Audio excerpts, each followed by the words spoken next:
ପିଲାମାନେ आमे पूर्व क्लास रे पढ़ी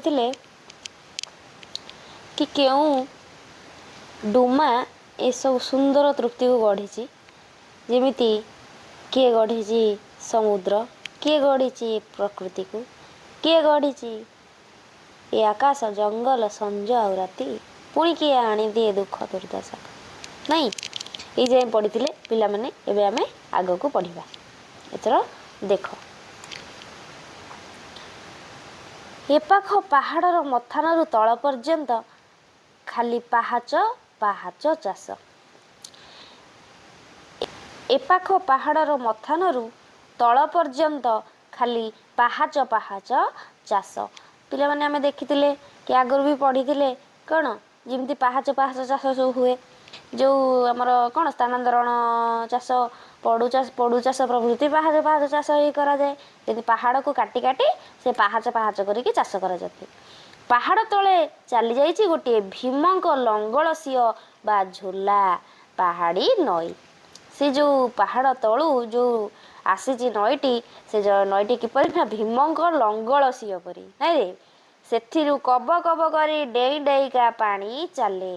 पानीर शब्द जेतेबेले पत्थर रे माड़ हुए जेतेबेले शब्द करे कब कब कब कब शब्द करिथाए। से पाखକୁ ଅରାଏ ଢିପ ତଳ ଭୁଇଁ ସନ୍ତ ସନ୍ତିଆ ସେଥିରେ ଧାନ हुए। ता पाखକୁ जो नई पाखକୁ लागिकी ढिप तଳ भुଇଁ माने टिके नई एपटे तळे नुआनिया ହେଇଛି सेपटे टिके ढिप अछि जोटी सন্ত सन्तिया पानी थिबारु से जगह सন্ত सन्तिया हो जाउछि से जगह तेणिकी तार चारिपाखे गोले गोले हुई ढांकी रही तलको उठी उठिका सान बड़ केते पहाड़ खंजी होई अग्नानी बनस्थ बुहा बुढ़ा पर्वत। अच्छा ता तलकू माने जो लागी लागी कि कौन चारिपाखे गोले हुई तापर चार जो रहिला नई ता चारिपटे ढांकी होई रही उठी उठिका सान बड़ पहाड़ खंजी होई अग्नानी बनस्थ बुहा बुढ़ा पर्वत। ता तेणिकी पहाड़ पहाड़ विभिन्न प्रकार अरण्य सब रही बहुत बुढ़ा जंगल पर्वत सब एकाठी होइछन।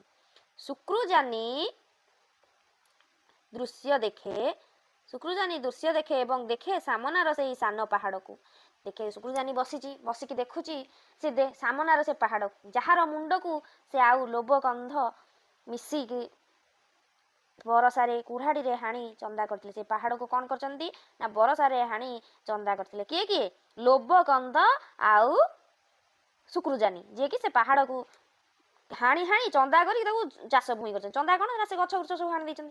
आउ दृश्य देखे आपणार भविष्यतर के उपकारी डुमार हाथ लगी सबु सुंदर होइछि। भविष्यत को देखुची आ भाबुची कौन कहूची ना केउ उपकारी डुमार हाथ लगी एते सुंदर सब हो जाइछि केते सब सुंदर होइछि केते घर तोला होइछि मांडिया टिकरा बाहाई सारचंती पुओ पुअर पुओ पुअर पुअर पुओ दी कोड़ी तीन कोड़ी गोरु गाई घर आगरे बड़ गुहाल गोबर खात बसी बसी भाबुची कौन भाबुची रे पिले भाबुची केते घर तोला हो जाइछि दी पुओ जाक बाहा हो जाइछंती पुणी पुअर पुओ पुअर पुअर पुओ नाती दी कोड़ी गोरु गाई घर आगरे बड़ गुहाल आ गोबर खात आउ चारि ढेर जेते सान बड़ पहाड़ सेठी जंगल सफा होई खाली खेत खेत खेत पुअर नातीर आ ता नातीर माने बसिकी से देखीदेलानी एते भविष्यत पूरा पांजी खोलिलानी बसी कोउटी पहाड़ चाष कराई पहाड़ सब काटिकी चाष कर खाली चाष भूई कर बड़ बड़ पहाड़ बड़ बड़ घर तोला है टिकरा बांडिया बाहाई ता पुअर पुओ नाती गोरु गाई बड़ गुहाल गोबर खात सब देखलानी भाभी भाभी शुक्रुजानी सते कि बुढ़ा हो जाए सब भाभी भाभी से बुढ़ा हो जाइए। गाँ मझी गुरुडी आंब गछ तले पिले गुरुडी आंब गछ कौन जानिच बड़ बड़ आंब गछ होइतो देखला छोटिया छोटिया आंब फले ता धीरे आंबटा भारी मिठा से गाँ मझी गुरुडी आंब गछ तले मनीष मरीगले जोठी ता ना रे खंडे गोजिया पत्थर पोता हुए समाधि दिया हुए पिले तांकर सेतिमै पत्थर पोता हुए सते कि सेइथिरु गोटे बड़ गोजिया पत्थर भितरे शुक्रुजानीर आत्मा गोटे डुमा होई भविष्यतर पुओ नातींक सुख सौभाग्य को मिटी मिटी करी अनेई रहे। सेठी से देखुची भविष्यत को जोटी सब धन संपत्ति बढ़ी जाइछि पहाड़ सब हल करी सेठी चाष जमी करचंती गोरु गाई गुहाल होइछि गोबर खात होइछि चारिआडे खेत पुअर पुणी ता पुओ नातीर सेतिरे पुणी से बुढ़ा होई मृत्युवरण करी तार कौन हेलानी ना समाधि हेलानी गोजिया पत्थर दाना पोता है से डुमा है भवा आत्मा है भूत है सेठी बसी तो मिटी मिटी करी चाही देखुची। ରାତି ଘୋଟିଯାଏ।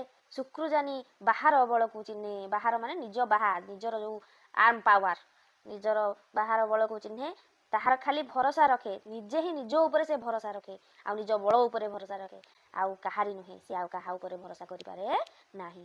ସେ ପାଖ ପାହାଡ଼କୁ ଚାଷ କରିବା ପାଇଁ ଲଣ୍ଡା କଲାବେଳେ ସେ ଯେଉଁ ପାହାଡ଼କୁ ସେ ଯେଉଁ ସେପାଖ ପାହାଡ଼ ଅଛି, ସେ ପାହାଡ଼କୁ ଚାଷ କରିବା ବା ଲଣ୍ଡା କଲାବେଳେ ଏକାଥରକେ 5 ଘଣ୍ଟା 6 ଘଣ୍ଟା ସେ କୁରାଢ଼ି ଓହ୍ଲେଇ ନାହିଁ କାମ କରିଯାଇଛି। ଏକା ବେଳେକେ ସିଏ 5-6 ଘଣ୍ଟା କୁରାଢ଼ିରେ ହାଣି ହାଣି ଗଛ ଗୁଡ଼ା ହାଣି ଚାଷ ଜମି କରିଛି।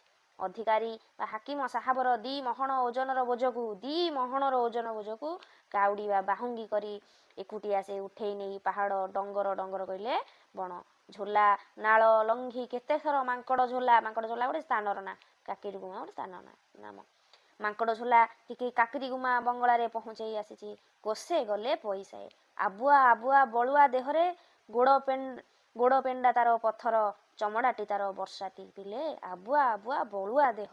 ଆବୁଆ ବଳୁଆ ଦେହ ମାନେ ଜିମ୍ ଯାଇକି ସବୁ ଯେଉଁ 6 ପ୍ୟାକ୍ ସବୁ ବାହାର କରୁନାହାନ୍ତି ପିଲାମାନେ, ଯେମିତି ସବୁ ଆବୁଆ ଯେଉଁ ଦେହ, ସେଇ ଆବୁଆ ବଳୁଆ ଦେହରେ ଗୋଡ଼ ପେଣ୍ଡା ତାର ପଥର। ପେଣ୍ଡା ଆଣ୍ଠୁ ତଳକୁ ଯେଉଁ ପେଣ୍ଡା ଅଛି, ପେଣ୍ଡା ତାର ପୁରା ପଥର ଭଳିଆ ହେଇଛି। ଚମଡ଼ାଟି ତାର ବର୍ଷାତି କହିଲେ ପିଲେ ରେନକୋଟ୍। ଚମଡ଼ାଟି ତାର ବର୍ଷାତି। ଚମଡ଼ାଟି ଶୀତ କାକର ବର୍ଷା ଖାଇକି ସେ ପୁରା ରେନିକୋଟ୍ ଭଳିଆ ହେଇଗଲାଣି, ସବୁ ସହିପାରିବ। କାଏଲା ବା ବେମାର ପଡ଼େ ନାହିଁ, ସେ ବେମାର କେବେ ପଡ଼େ ନାହିଁ। ଅଳସୁଆ ହୁଏ ନାହିଁ, ବୟସକୁ 50 ଧକ୍କା ଖାଇଲାଣି। ବୟସକୁ ଆସି 50 ହେଲାଣି, ହେଲେ ତାର ବଳ ମଧ୍ୟ ଏପର୍ଯ୍ୟନ୍ତ କମି ନାହିଁ। ସେ ନିଜର ବାହାର ବଳକୁ ଚିହ୍ନେ, ନିଜ ଉପରେ ହିଁ ଭରସା ରଖେ। ମାଣ୍ଡିଆ ଜାନି ଠିକ୍ ତାରି ପରି। ତା ପୁଅ ମାଣ୍ଡିଆ ଜାନି, ବଡ଼ ପୁଅ ପୁରା ତାରି ପରି। ଟୋକା ଦିନେ ଯାହା ସେ ଥିଲା, କିଏ? ଶୁକ୍ରଜାନି ଯାହା ଥିଲା ତାହା ହିଁ। ବୃଷାଳ ଦେହ ତାର, କାର? ମାଣ୍ଡିଆ ଜାନିର। ବୃଷାଳ ଦେହ, ମୁହଁ ପିଲା ମୁହଁ ପରି ସରଳ। ପିଲାର ମୁହଁ ଯେପରି ସରଳ, ମାଣ୍ଡିଆ ଜାନିର ମୁହଁ ସେହିପରି ସରଳ। ଭୋକ ଶୋଷ ମାନେ ନାହିଁ, ଖାଲି ହସ। ଭୋକ ଶୋଷ କିଛି ମାନେ ନାହିଁ, ସବୁବେଳେ ମୁହଁରେ ଗୋଟିଏ ସୁନ୍ଦର ହସଟିଏ ଥିବ ମାଣ୍ଡିଆ ଜାନିର। କିନ୍ତୁ ଟିକିରାଟା ତାର ମଲା ମାଆକୁ କେବଳ ମନେ ପକାଇ ଦିଏ। ଶୁକ୍ରଜାନିକୁ। କାହିଁକି? ଟିକିରାର ମୁହଁଟା ପୁରା ତା ମା ଭଳି, ସେଇପରି ଡବ ଆଖି, ତର କଥା। ଟିକିରାର ମୁହଁଟା କିପରିରେ? ଡବ ଆଖି, ତର କଥା, ତା ମା ଭଳି ମୁହଁ। ସଞ୍ଜର ନିଆଁ ପାଖେ ବଉଁଶ କୁଟୁମ୍ବ ମିଳି ଭଲ ପଙ୍ଗତଟିଏ ବସେ। ସଞ୍ଜର ଚୁଲି ନିଆଁ ଏଇ ପାଖରେ ଖାଇଲେ ଭାରି ଉଷୁମ ଲାଗେ ରେ ପିଲେ। ଛୋଟବେଳେ ବୋଉ ରାନ୍ଧି ଦେଉଥିବ, ଆଉ ଚୁଲି ପାଖରେ ବସିକି ଖାଇବାଟା ଭାରି ଆନନ୍ଦ ଦିଏ। ସେମିତି ସେମାନେ କ'ଣ କରିଛନ୍ତି? ସଞ୍ଜର ନିଆଁ ପାଖରେ ବଉଁଶ କୁଟୁମ୍ବ ମିଳି ଭଲ ପଙ୍ଗତଟିଏ ବସେଇ ତଳର ଝୋଲାରୁ ପାଣି ମାଠିଆ ଧରି ନସର ପସର ହୋଇ ଜିଲିବିଲି ଆସନ୍ତି। ହସ ଖେଳ ଥଟ୍ଟା ନକଲ କେତେ ହୁଏ।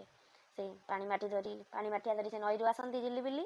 ଆଉ ଜିଲିବିଲି କିଏ? ତାଙ୍କର 2 ଝିଅ। ହସ ଖେଳ ଥଟ୍ଟା ନକଲ ସେଇ ସଞ୍ଜର ନିଆଁ ପାଖରେ ହୁଏ, ଖାଆନ୍ତି ସେଇଠି ବସି। ଶୁକ୍ରଜାନି କାନରୁ ଦରପୋଡ଼ା ପିଙ୍କା ଖଣ୍ଡିଏ ଟାଣି ନେଇ ନିଆଁ ଲଗାଏ। ଧୂଆଁ ପିଉ ପିଇଯାଏ ସଞ୍ଜର ଶାନ୍ତି, ଖୋଲା ପାହାଡ଼ର ଶାନ୍ତି।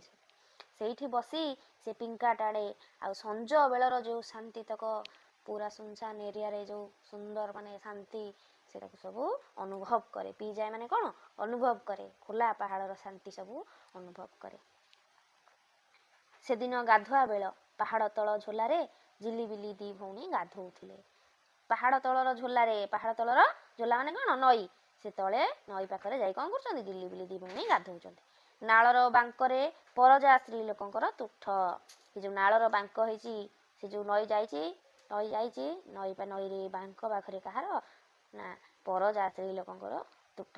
ପାହାଡ଼ ପାଖ ଖୋଲା, ପାହାଡ଼ ଟାଇମ୍ ଯାଇଥିବ, ପାହାଡ଼ ପାଖ ଖୋଲା, ମନେକର ଝରଣା ଝରଝର ହେଇକି ଝରୁଛି ଏଠି ନଈଟା। ପାହାଡ଼ ପାଖ ଖୋଲା, ଏପଟ ପାଖ ଖୋଲା, ଆଉ ଏପଟେ କ'ଣ ନା ବୁଦିକିଆ ଜଙ୍ଗଲ। ଉଞ୍ଚ ଚାଚରା ଚଟାଣ ଉପରେ ଧଳା ପାଣି ଡେଇଁ ଦୁଲ ହୋଇ କଚାଡ଼ି ହେଉଛି, ଗଡ଼ିକା ଆସୁଛି ତଳକୁ। ଏଇ ଯେଉଁ ଚାଞ୍ଚରା ମାନେ କ'ଣ? ଚଟାଣିଆ ପଥର। ଏଇଠୁ କ'ଣ କରୁଛି? ପାଣି ଗବ ହେଇକି ତଳେ ପଡ଼ୁଛି। ଧଳା ପାଣି ଡେଇଁ ଦୁଲ ହୋଇ କଚାଡ଼ି ହେଇକି ପଡ଼ୁଛି, ଗଡ଼ିକା ଆସୁଛି ତଳକୁ। ବଣ ଦେଶରେ ଏହିପରି ଅସଂଖ୍ୟ ଡୁଡୁମା କହିଲେ କ'ଣ? ଜଳପ୍ରପାତ, ଝରଣା। ମୁଣ୍ଡ ଉପରେ ବରଗଛର ଛାଇ, ଢାଲୁ ଅତଡ଼ାରେ ସବୁଜା ମାଣ୍ଡିଆ ଖାତ କେନା ହୋଇ ପାଣି ଉପରକୁ ଓହଳି ପଡ଼ିଛି। ଯେଉଁ ପାଣି ଯାଇଛି ଏଇଠି କ'ଣ? ମାଣ୍ଡିଆ ସବୁ ଚାଷ ହେଇଛି। ପାଣି ଉପରକୁ ଏମିତି କ'ଣ ନା ସବୁ ଓହଳି ପଡ଼ୁଛି ମାଣ୍ଡିଆ।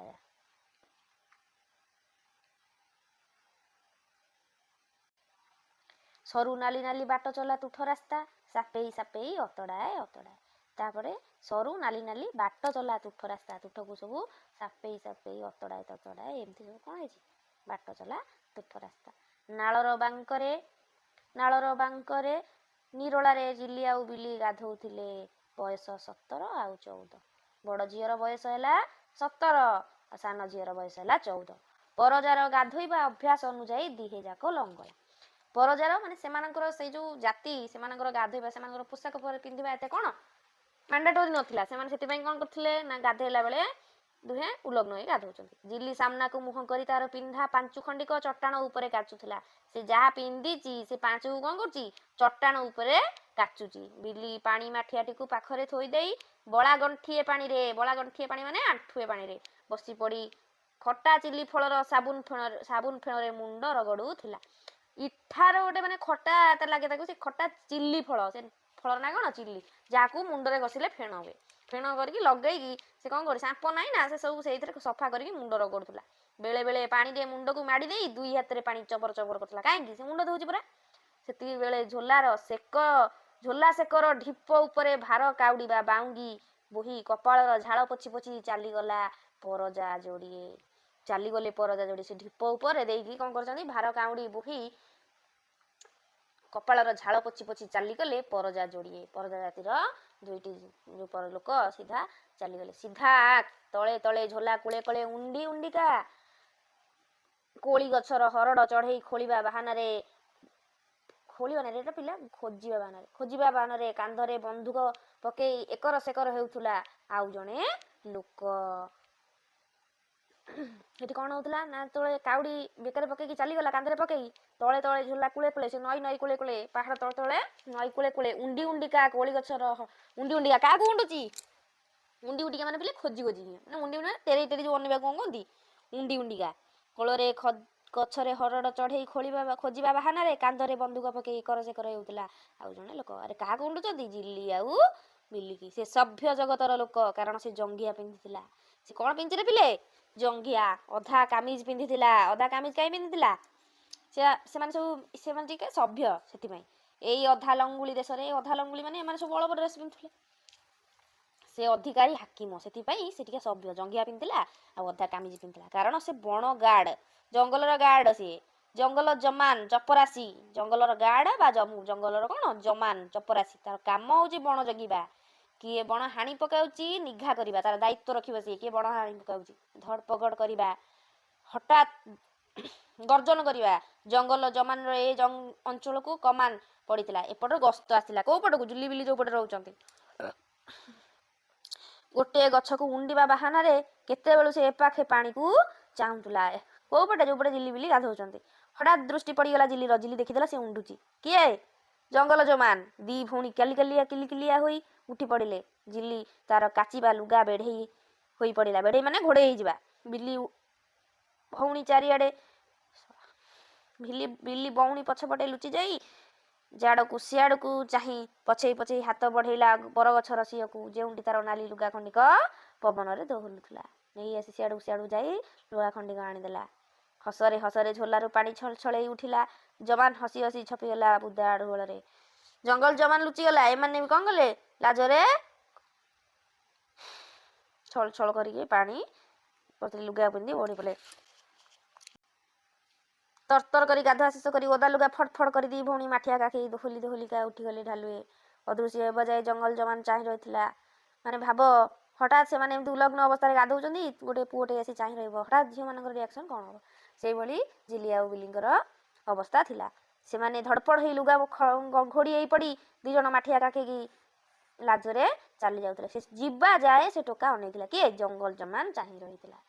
ହେଲେ ଆଗାମୀ ଅଧ୍ୟାୟରେ ଆଉ କିଛି ପଢ଼ିବା, ଦେଖିବା ଆଗକୁ କ'ଣ ହେଉଛି। ଲାଇକ୍ କର, ସବସ୍କ୍ରାଇବ୍ କର, ଏମିତି ଆମ ସହିତ ଯୋଡ଼ି ରୁହ। ଆଗକୁ ଆମେ ଏମିତି ପଢ଼ିବା ଆଉ ବଢ଼ିବା। ଧନ୍ୟବାଦ।